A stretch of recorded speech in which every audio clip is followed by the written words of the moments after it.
Saudara-saudari Simon. Selamat malam semuanya. Malam ini kita membahas kebenarannya. Kita akan membahas kesaksian Matius pasal 24. Kesaksian Matius pasal 24 ini secara langsung membicarakan hal-hal yang berkaitan dengan zaman ini.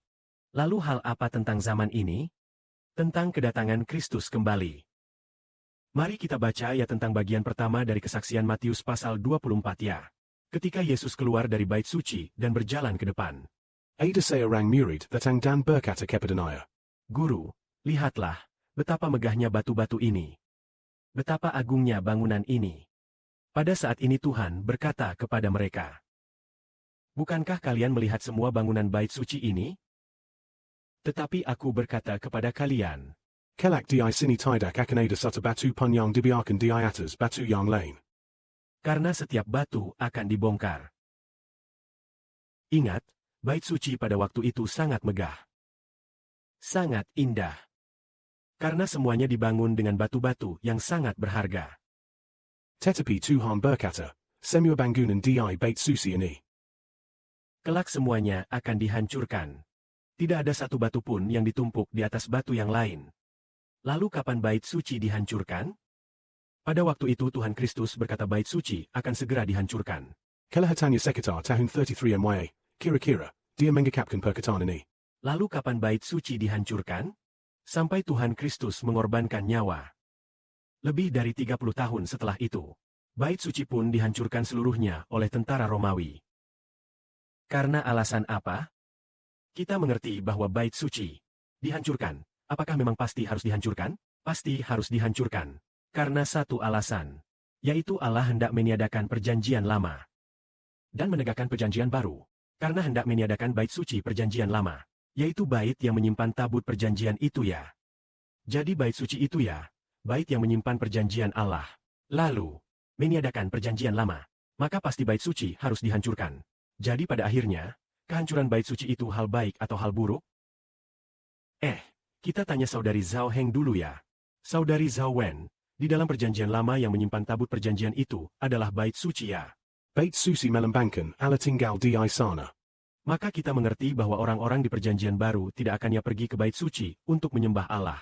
Melainkan dalam nama Tuhan Kristus. Menyembah Allah. Lalu saudara 11 Bo ingin bertanya kepada saudari Zhao Huan bahwa, kehancuran bait suci perjanjian lama itu hal baik atau hal buruk? Itu hal baik. Kata saudari Zhao Wen, kehancuran bait suci itu hal baik.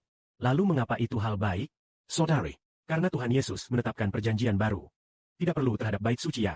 Saudari berkata, karena Tuhan Yesus menetapkan perjanjian baru. Tidak perlu pergi ku bait suci perjanjian lama ya.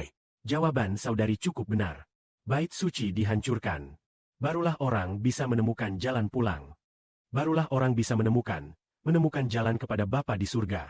Artinya bait suci harus dihancurkan. Apa alasannya? Jika bait suci tidak dihancurkan, orang-orang akan melupakan Tuhan. Karena Tuhan Yesus Kristus telah menjadi bait suci perjanjian baru. Yaitu orang-orang Israel pada zaman dahulu. Mereka mencintai bait suci tetapi melupakan Tuhan. Mereka berkata, kami tidak memerlukan Yesus. Datang ke bait suci saja sudah bisa menemukan Allah. Mereka mengira datang ke bait suci bisa menemukan Allah. Karena alasan keselamatan. Karena alasan Injil. Bait suci dihancurkan. Barulah orang mungkin akan sadar kembali. Ternyata di bait suci tidak bisa menemukan Allah. Datang kepada Tuhan Yesus barulah menemukan Allah. Pernah ada seorang yang sangat berprestasi. Seorang Farisia, yaitu Rasul Paulus. Dia sangat paham tentang bait suci. Juga sangat paham tentang hukum Taurat. Dia berkata, demi memperoleh Kristus. Paulus menganggap segala sesuatu sebagai sampah. Kalau begitu, bagi Paulus, karena adanya bait suci di bumi ini, orang-orang tidak dapat menemukan keselamatan. Tidak dapat menemukan Kristus Sang Penebus.